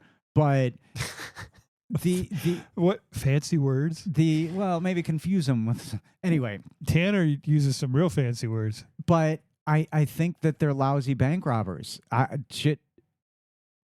They should have walked away. What do you mean? Well, this last bank, $40,000 a month I get it. This last bank though, for his kids. they forget a whole guy in the back. So they try to lock this place down. There's a lady texting on the floor. Two people can't rob that bank. There's way too many people there's in there. full Yeah. like a full armed guard Plus, somewhere. Everybody in Texas is what? Armed. And how about this movie cliche? There's always the asshole in the back. The asshole was like, "Oh, pressing the button." Well, that was the guy. So there's that guy, and that there's was an a armed guard. No. There's an asshole in the back, I think, or were they one and the same? Anyway, I mean, it's like, and you're almost like at the edge of your seat, like, God damn it, to walk away from this. Well, and Toby's so freaking out trying to keep an eye on 30 people on the ground. And then I love how the girl, I mean, this is a quick foreshadow, but the little redhead on the ground who's covering her phone with all her hair. And then underneath her hair, she's texting, "The bank is being robbed, blah, blah, blah." Yep. And so when they exit the bank, it's a fucking OK Corral shootout because all of it's almost funny. that whole town It's is there from her almost funny. text. Yeah, it is funny. And they've got like militia following them. Toby is shot. Now Yeah. they somehow get ahead, and this is I mean, Well, Tanner's a psychopath, but there is a little bit of emotionality in their splitting. Yeah, you're hit. Wrap it up tight. Yeah. It's through and through. You're gonna be okay. But how about this? What? There's a little bit of the movie left, and there's still so much tension. Again, Well, the showdown's coming up. and there's another bit of there's a little bit of a police checkpoint tension that you Yeah. get as added bonus. So they're being followed out of town by the posse that was shooting at them when Yeah. they came out of the bank, a la Butch and Sundance, except they survived it. And But our boy Tanner's got some weaponry on him. Tanner, so all those guns that he's Tanner got some brought, shit. aren't you glad he had it? Isn't that fun? He just like right in the middle of the road, Standing still, straight up. Let's Just- give a nod to sound effects. I don't know maybe if we talk about this enough, but like there are some movies that are made maybe a little bit worse or better for me by the lack of realism or Oh, I thought you were talking about mine. realism in sound effects, and I like the gunplay in this. I think he's consistent with the way Yeah, even these the old movies man in the sound. bank. It's all really kind of gnarly and real. And Right. Well, going back to the beginning of the old man in the bank, right? When he comes out shooting his gun at him, it sounds like the 44 Magnum from Clint Eastwood's yeah, Dirty Harry. It's hilarious. it's really this one hilarious, but- feels like all right, he's in some shit now. But he fends them off a little bit, and then he's off on a 2-track or some shit. Well, they split up because they parked their car just outside of town. And then this is the great scene. This is the one where the foreshadow. You know Tanner's not going to make it Yeah. because the I love you scene between the two brothers. Yeah. That was a good one. And he looks down over his glasses, and he goes, "Don't do anything stupid." And you're like, "No, he's going to go sacrifice himself for his two nephews yeah. and his brother." It's got nothing to live for. Because there was that moment earlier. He's like, when he says, Toby asked, and he says, "So why'd you do it?" Because when they talk about nobody getting away with anything, Yeah. he says, "Because you asked, little brother." There's just so many good bonding moments in the writing, and then you got these two incredible actors. Yep. Bringing it to life. I've seen this movie probably 6 or 7 times. I really have. It's amazing every time. It is. And I liked, Jeff Bridges is on Tanner's track. And do they think, how does Toby get away in theory? That's where I'm fuzzy. He never plans to get away. He just is going out in a blaze of glory. That's Tanner. Tanner, Toby, Chris Pine. How does he get away in How theory? does Toby plan it? Oh, I thought you said Tanner. No. He gets away. I mean, he gets a car through a checkpoint, and it's really tense. Yeah. But in theory, how is all of the police firepower, how is everything focused on Tanner enough for Captain Kirk to set phasers to stun? They don't know about the other car. They're looking for the Bronco that robbed the bank. They still think they're after two people. Yeah, when the two Rangers turn the truck around and are on their way to post, and he says, "Can I get a whoop?" And all that. They say something about Bronco. The brown Bronco just robbed the bank and post. One. This one's crazy, so they thought they shot. Well, everybody's looking for the Bronco, and then they chase the Bronco up the hill, and then he says, I thought because he says there's supposed to be two of them. So they think Toby's dead. They don't. Jeff Bridges doesn't know. He says there's supposed to be two of them. But they're only following one. Well, they followed the Bronco up the hill, and there's only one there. They didn't. Nobody saw the exchange of the other car. I love because he turns right in front of all the cops, racing to the scene. And leads them up to that mountain. Tanner gets himself up in the mountain, and I love Jeff Bridges. The sound effects. Jeff Bridges, at 87 years old, Ranger. With another guy, he hikes up. Let's say 67. Yeah, and he's got the beat on him. It's really a great scene.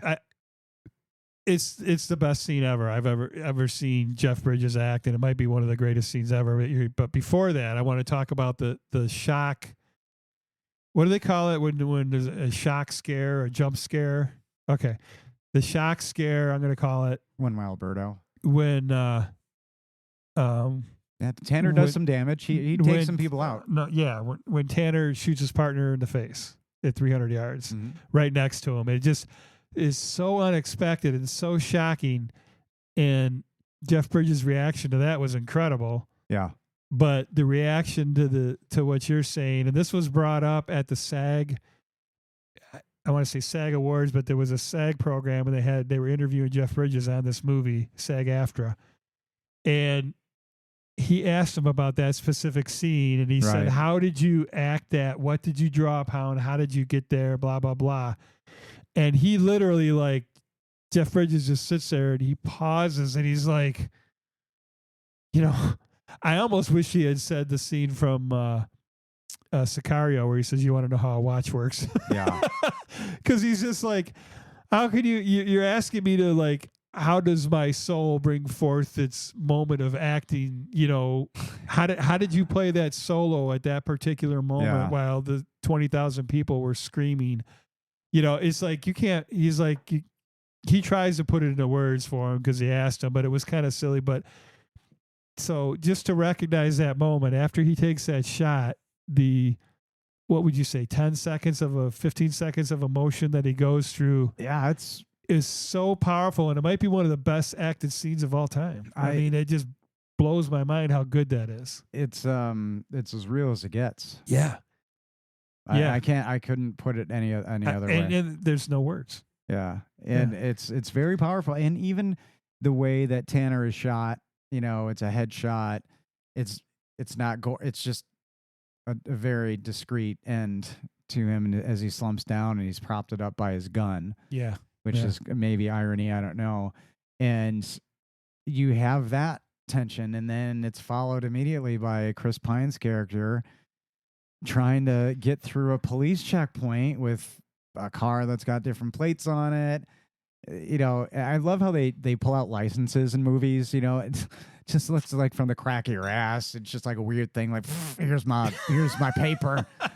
And, you know, but, you know, the guy goes away for a little bit. Well, I don't know. And that was his own car. Yeah, so everything matched on that. I mean, he did the escape thing, right? It was tense. Oh, because he even nods at the other, I'm going to say trooper, but yeah. And I'm thinking, oh, he's going to fucking drag him out of the car. And he says, have a nice day. Because he never takes his hand off his gun. Like he's ready to throw down. So when you're going to have this triumphant moment and you know, face fuck the bank that tried to fuck you, what are you going to wear? Well, how about into the bank? How about the casino? With the next shot where they show him in the casino where he learns about his brother's death. So this is the night before he goes to the bank the next morning, right after he just got through the checkpoint. He's in the casino with the stack of chips next to him. You know, the same MO, and he's watching the news, and it says, you know, I don't think he reacts at all. Marcus Hamilton, Texas Ranger, killed one of the bank robbers or whatever. Yeah, there wasn't much there. He just kind of put his head down. Oh, I knew it was. I think he had said goodbye to his brother. The I love you on that day. Yeah, yeah. Earlier that day, he's like he went and done something stupid. So he decides to get his fanciest, bendiest hat, and puts on his finest denim, and he goes into this bank. And I love everything. Fanciest, bendiest. I love hat. It's a dusty fucking hat. That's the same one that earlier his brother stole from him. And he goes in and he makes it as uncomfortable for this asshole banker. Well, not asshole banker. Fuck him, yeah. And I love and he the plays scene it so well. The banker plays a little dipshit Weasley, yeah. And he said, "Oh, we do that as a courtesy. We pay the tax." Yeah. So my favorite part is like, now we just have to do the facts and you're good. And he said, I want to see it go through. So he walks over to the fact, and then it's a great cut to them just standing there waiting for the facts. I got all day. He takes the facts, and it has no like value to him. It's like, I should probably keep this. And I love how he does a little pivot and a pause, and then he's like, do you handle trusts here? Yeah, and he says it like inquisitively and innocently. Like he changes from like, I want to kill you look to as he's walking out, he said, y'all manage trusts, you know, because he realizes that he's got to play the you know, the person in need role for that second. Yep. Because once that's done, it's like he's free and clear. Now, could the movie have ended here? No. Absolutely not. I love the showdown. So there's a showdown. I love the showdown. The verbal showdown and stare at the end is fucking brilliant. Bridges is retired at this point. You know, he goes, he's got to be the worst. Yeah, it's well past Friday, right? It's like he's in the office already. There's a new investigator. 6 months down the road, let's say. That's my guess. He's bothering the shit out of the U.S. Marshals. They should have him arrested. Yeah, the woman that's got his desk now still is not showered. It's same super upsetting. Same underwear. And he, I mean, it's when he talks about it, it's kind of like, yeah, the brother did it. I mean, anybody, it feels like in the office, they're like, yeah, we know it. It's just not worth the hassle. This guy just won't let this thing go. He doesn't fit the bill, Marcus. But he does. And you are a civilian. He completely does. Let's call that for what it was. But he goes to so why does he goes to the house. He has to do the confrontation. Yeah. So what do you think is motivating that? Why does he do that? It's his final hurrah. He does not want the rocking chair that he's got right now. He would love to go out in a blaze of glory avenging his partner. So do you think he expected absolutely. maybe to have a shootout right there? That stare down with their eyes on the porch before the wife pulls up? Fucking A, man. Well, I find it that was interesting intense. that he was trying. Jeff Bridges is sitting there trying to, just with his eyes, trying to figure he have out. A weapon? He doesn't even have a weapon. He's got a gun on he's got a pistol on his hip. trying to figure out how I he didn't can see it. possibly get to that pistol before Toby what shoots would be him. the reason to shoot at each other? Jeff Bridges has no cause. he got his partner killed Well, I indirectly. know that. And for Well, Toby, Chris he Pine- killed Tanner. Chris Pine is standing there holding a gun on him the whole holding time. a rifle with like a It seems 30-30. fairly. I guess that's Texas. There you go. But I love how it's revealed Don't do that it. Don't do it. Jenny Ann is the hero of the movie. What? Jenny Ann's the hero of the movie. How does Jenny Ann she come has into a the chance end? to rat out Toby, and she doesn't do it. Oh, back when they They show photos, and she's like, "Nope." yeah. Of course, she recognizes him, and she said, "No fucking way! You took half my rent money, motherfucker. Eat a dick." How about when she says who said handsome? Because he says, how about the two handsome bank Yeah, robbers? She yeah. said who? Well, the fact that you didn't meet me Guaranteed. outside screaming and yelling. Guaranteed. She saw photos. She recognized them. Didn't say Yeah. shit. She is the No, MVP of the movie. Yeah, you know what? They're going to end up together. He's going to go back to that diner, And working in that grill. and I- he's gonna rescue her from that terrible life. I love how he has no money. I don't know what his prospects are because the reveal. Yeah, what is To Jeff Bridges, he's like, "Wait, you don't even live here?" And he's like, "No, I'm just painting." the things we do for our kids, And which is the revealing line that he kind of figured it out. it ends really. I love the idea of, and this is real, breaking the cycle of poverty. Like if Oh yeah, nothing happened, we would perpetuate. Now you can just stop having kids, but there's this that would stop it. cycle of poverty, and he said now there's a ends new with my trajectory, kids. and that's cool. Yeah, And he knows, Pine's character says, "I'm going to be haunted by this." Although, did he kill anybody?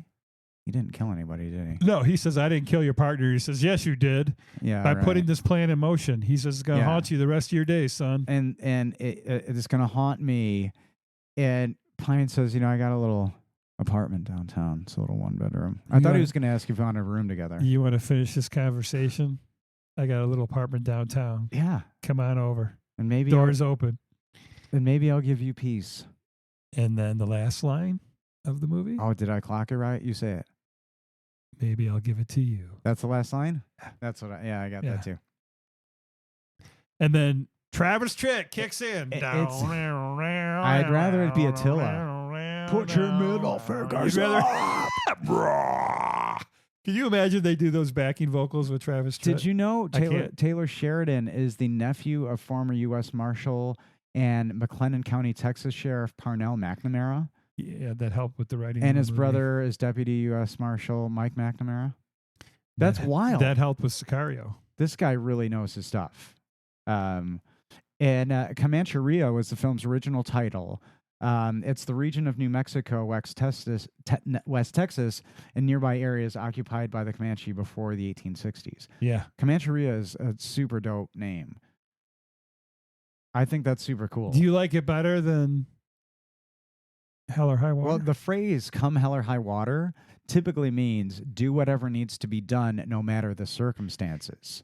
and it's used when they're in the lawyer's office. Refers He says, to come the, hell or high water, you get that money to the bank on Thursday. It refers to the hell or high water clause in a contract, usually a lease, which states that the payments must continue regardless of any difficulties the paying party may encounter. Both definitions apply to different parts of the plot in the movie. Do you know I think we owe the Traverse City area for Ben Foster. Well, he's from here? He moved to Iowa when he was young. He was raised in Iowa. And he wrote and starred in his own play at age 12. Won second place at an international competition. But at age 14, he attended a summer camp at Interlochen Theater Arts Program. Get the fuck out. So he attended Interlochen here, and he dropped out of high school after and moved to Los Angeles. So Interlochen was a you major. damn right. Yeah, let's do the shout out for who else? Madonna. Who else? don't care. Jewel. Anyway, Who else? Well, it's not just acting; it's everything. on our movie It's dance, podcast, it's, I'm gonna talk about I had no idea. That's fucking wild. I didn't know Ben Foster went to Interlochen. Did he just do a summer camp thing, or did he like do the high school thing? I think it was the a summer program. Okay. That's fucking cool. Yeah. Well, Reese Witherspoon's daughter did one Yeah. here because she stayed at the resort. All right. Well, do you think there are a lot of bad reviews? No. There's a lot of There bad can't be any bad reviews on this movie. There's a lot of bad reviews. What? Yeah, and I've got. What are you? On dope? I've got a few. All right, here we go. Must be tweakers, Todd. Fucking tweakers. Here is a 1 out of 10. Tweakers wrote the bad review. And Any a fan of Attila? it's entitled "Gad Awful." GAD Awful. A nitwit fantasy not based on reality. Texas cops backing down from one idiot. Want unrealistic fantasy? Hear your sign. Texas cops just don't do that. They'd put you at room temperature. Not recommended, but go find out for yourself what a Texas lawman does in the line of duty. Those crooks would look like Swiss cheese. You want to run at a 140 mph? Hope you like a pit maneuver at 140 mph. They don't care. But if you have tats below the wrist or above your neck, this is the punk movie for you. Something remotely believable would have been great. Or 14-year-old male or younger, someone who doesn't know the ways of the world just yet. Fuck. So I don't know what the hell the was going back on down there. part, the only thing I can think of that he's talking about is when Ben Foster opens up the automatic weapon, walking down the middle of the road at him, and they jump in their trucks and hightail it out of there. Yeah. Because that's the only time and those were civilians that backed down. And he says the cops back. They never backed down once in the shootout. They brought in SWAT. They brought in helicopters, and they shot him in Yeah. the fucking head. Yeah. Did he watch the same movie I did, or? I don't know. Okay. Just checking. But if you have tats below the wrist or above your neck, this is the And punk you movie listen for to you. Attila and drive a lime green fucking. This is the movie for me. All right. Give me a good review. Come on, baby. Well, here you go. 10 out of 10. All right. My favorite Western. Wow. Big start. That's a big opening. It is a big opening. Like, would that be the mouth joke that we That would started be, with? yeah. Okay. My favorite Western. I studied Westerns in school, so I have some academic knowledge of them. And of all the Westerns I've seen, this is my favorite. It is one of the only ones I've enjoyed so much that I watched it multiple times. It's very well done. Great story, great actors, lots of action, lots of drama. Very intense. Just an amazing movie. Studied And- Westerns in school. I want to know what school you can study academic knowledge. I mean, film school probably, but anyway, this is somebody who studied Westerns in school. Right. Favorite. Probably along with others, but It's favorite. hey, I don't disagree. I mean, Yeah. what's a better one? It's a good one. Yeah. You know what? I feel we got robbed on that one. I'm going to read another one. Are you good with another 10 out of 10? Is that going to I would love it. make those nipples hard? All right. I would love another one, Ryan. 10 out of 10. And this is entitled Seen It 6 Times or More, and it, quote, holds up. Like a firm. Like The Firm. Like the Tom The Firm. Cruise starring Holds up Tom like Tom Clancy Cruise. adaptation, The Firm. Not a bad performance in the film. Chris Pine, Ben Foster, Jeff Bridges, Gil Birmingham, even the waitresses are amazing. Here you go, buddy. All right. Little shout out, Jenny Ann. You will learn it never hurts to be a big tipper and what not to order. Maybe these West Texas brothers appear a mite too slick to have worked out a plan this brilliant, but who cares? If you like classic Westerns, you will like this movie. At the very least, you will learn what the name Comanche means. Foster, Pine, and Bridges all deserve Oscar nominations. Only Bridges got one. Not sure why others didn't. Oh well, doesn't matter. The soundtrack is very good, but a tune by Robert Earl Keen would have been nice. If you think you can guess what the movie is about from the title, don't waste your chips. Ooh, nice. There you go. So Yeah. I thought you'd be aroused by that one, buddy. But Ben Foster did waste one particular chip with the prostitute. He sure did. Yeah, where did he put it in the slot? I guess you'd call it. Uh, Oh, give me a sound as long effect as for that that did one. something for you. Give me a sound effect. Come on. He put it in the slot. I mean, come on. I maybe we'll have to You won't give create me a one. message board for that. Oh, Well, I guess I'm just a little too wound up. So what would you say to somebody who's really wound up after hearing your salacious comment? oh, that sounds like a volleyball setup, like a setter setting the volleyball to spike it. I would say take time today to tune your instrument. And Ryan, Yes, Todd. we will always have Monty Doro. Who are those guys? Who are those guys? You'll love it. It's just a little independent. You love it. It's just a little independent. You know what I mean? You're about to say. You'll love it. It's just a little independent. You're gonna love it. It's just a little independent.